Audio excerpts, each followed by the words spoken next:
Hi, true crime fans. It's me, Patti Lee. Okay, I'm gonna pour out the rest of my Asti Spumante because we're to our last celebrity case, and we're gonna need to drink for this one. Why? Oh, I'll tell you why. Okay, so on the true crime grapevine, we tend to talk about, murder and other crimes. But when we get to the celebrity cases, it gets a little, it's different. So we've had a celebrity who unalived themselves by driving through a house. We had a celebrity issue with defamation, one celebrity against another, and now we're to treason. Treason.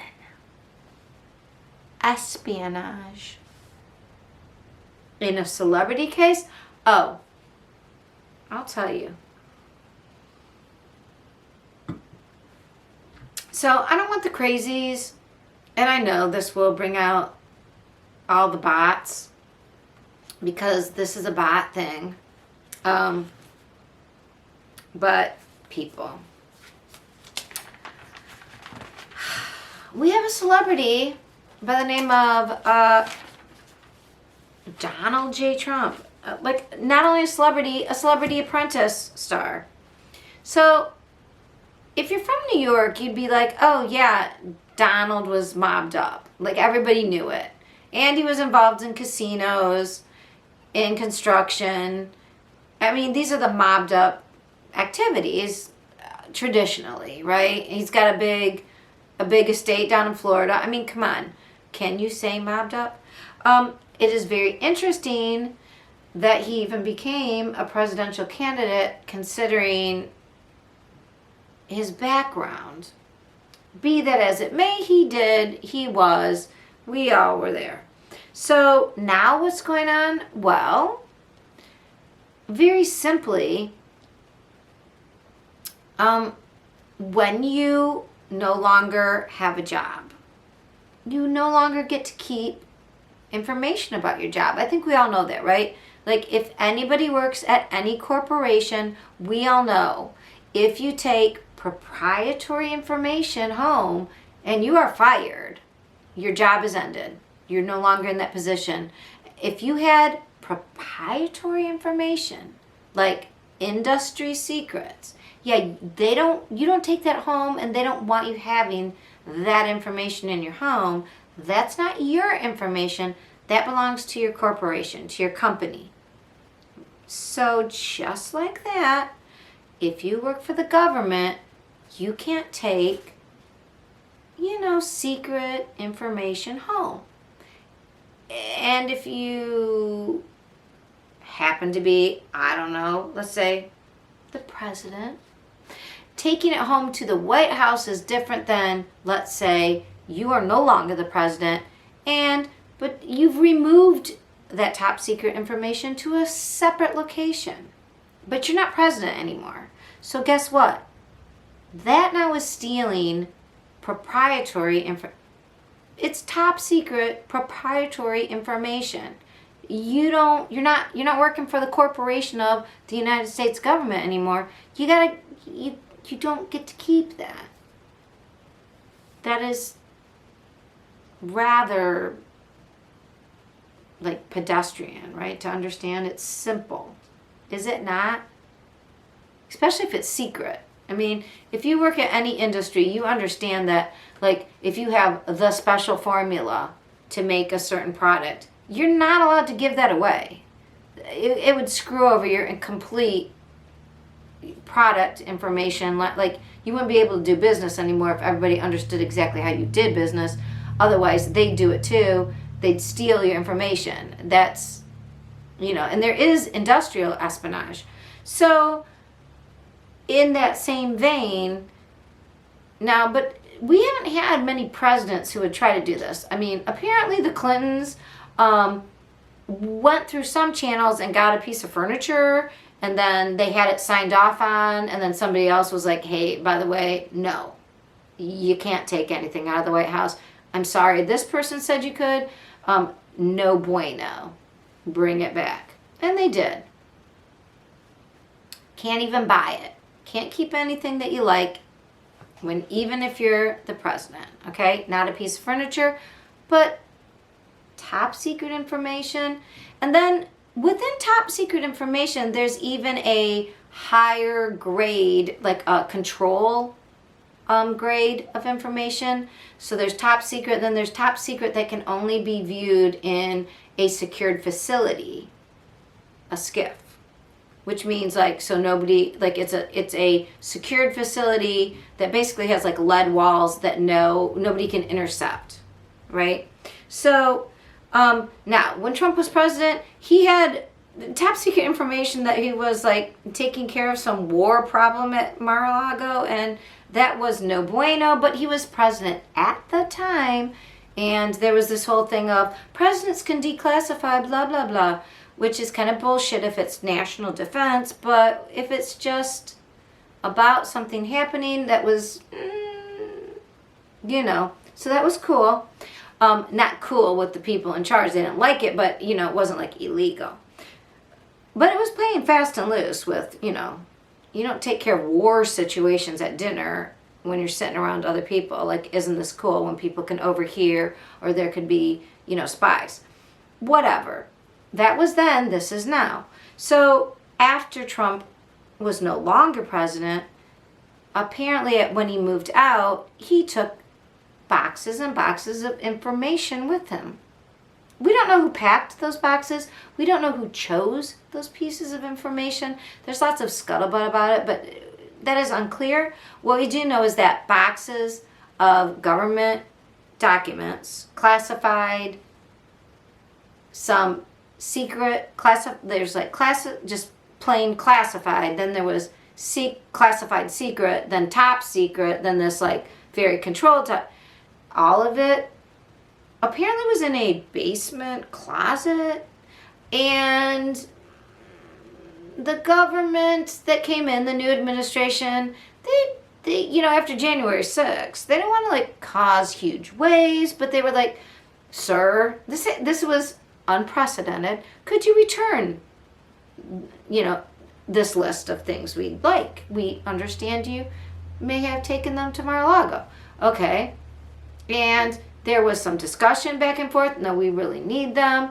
And I guess in maybe February, there was, the FBI, they went there like, hey, and they're like, oh yeah, hey, no problem. Here's some things. We do have them. Here you go. And gave them like 15 boxes. And then, FBI went home and the archives looked at them and everybody's like, yeah, there's still some things missing. So they start talking to him again. There was more discussion. This was like February, and then in June, and then, so there was still things missing. So now we're to August, and apparently, we don't know because we don't have this affidavit. So the affidavit is the reasoning why a search warrant was issued. And then the FBI was sent out to get the information in this search warrant. So somewhere there's a grand jury, I believe, impaneled, and there's an investigation going on federally. And they need information, and to get that information, they were asking the person they needed it from, and then when that person didn't provide it, then they put a subpoena out, and then when they didn't respond fully. So you know that when you get a subpoena from something from a federal government, you should probably do what they say. You don't give them half of what they want, because what's going to happen is they are going to get a search warrant to come and get it. And that's what happened. So again, we were talking about in the previous cases about mainstream media with the Depp Heard case. Similarly, we have some messaging issues.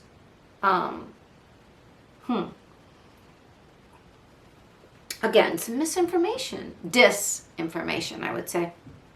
Maybe even perhaps a campaign of disinformation related to like, oh, this is a horrible thing and it's overstepping its bounds and the FBI is it. Okay, look, people. If you take something from your workplace and you no longer work there and you fail to return it, and it's proprietary information, it's something they need, it's their business. It's going to sink their business if you don't have it. That is the deal. This is no different. And we don't have kings in America. The President of the United States has a lot of power, as we've seen. But the President of the United States is not allowed to take records with him. After Watergate, there was a law written that presidents are not allowed to take any records with them because of that whole snafu there with the whole, problem, as it were, with Watergate. So, no, presidents can't take any documents with them, let alone boxes and boxes, and they can't keep them. It's not, you just can't. And so that was the issue. And when you ask and ask and ask, eventually someone's going to be knocking on your door and say, yeah, we're going to take those. And up until, I believe, June, they were in an unlocked storage closet. And then after the first attempt, but don't worry, then that storage closet was locked with a padlock, which I don't know if you want your defense. There's some sensitive defense information. We're not exactly sure about what it is because they don't, again, the reason they don't want it out of secure areas is because they don't want people to know, because it will put people at risk, us at risk, our security of our nation at risk. So the idea that this is some weird, political move to get this shit back is not a political move. It's to protect all of us in the United States. It's so that people don't get our technology, so people don't know our, there was signals information, and signals has to do with, how we communicate with our allies. Yeah, we don't want our enemies knowing that shit. Why would we? And defense stuff? No, we don't want them knowing about our nuclear weapons or whatever weaponry we have. That's proprietary. If you were in an industry and in a government, the industry is keeping us safe. All of us, whether we're independents or Democrats or Republicans or nobodies who don't care, but we all want to be safe from anybody shooting nuclear weapons at us, right? It doesn't matter what your side is or your team. You don't want to be blown up. So that's us as a nation. So we're back to disinformation and separating us through disinformation. So people who want to make it like a sides game and, they're against us and this party. Okay, so weaponry and defense there is no party. It's like the United States against our enemies. And anybody trying to tell you different is messing with your head. Speaking of which, okay, so that takes us to the second part of this. So, besides the fact that there was a legal warrant and, the people just went in and got what he didn't give it up the first time, so they came and got it. There wasn't that's really not a very big deal, except for people flipping out about it. Like they're the Gestapo. No.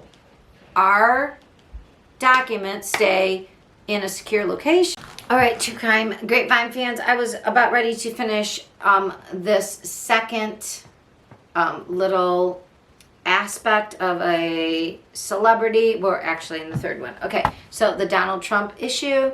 I pretty much said everything I need to say about him, but here's the danger in what the mainstream media is doing, or at least the far right part of the mainstream media. It's getting very confusing. So when people like Bannon and Flynn, and if you didn't know, Flynn is Q, just FYI, drop that bomb. When these people get on the mainstream media, and people like Alex Jones, who just got in trouble for horrible defamation, they try to say the FBI's the Gestapo, and okay, look. They've all been convicted of crimes.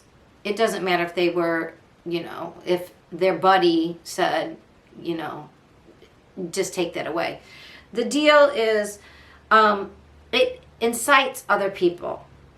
So we've had a recent person near my state, a person who lived in Columbus, Ohio, who was incited by what was a very legal search and seizure of documents that needed to be returned to the government from the person who no longer worked in the government, right? And it was top secret clearance that belonged in a SCIF, so it did not belong at a club in Florida.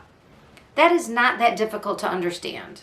But somehow, because Alex Jones was found guilty in Texas of lying about the Sandy Hook people, and because there was a search and seizure, somehow that has all equated to a man that we need to have civil war, which seems, I don't know, a little ridiculous. Hold on one second.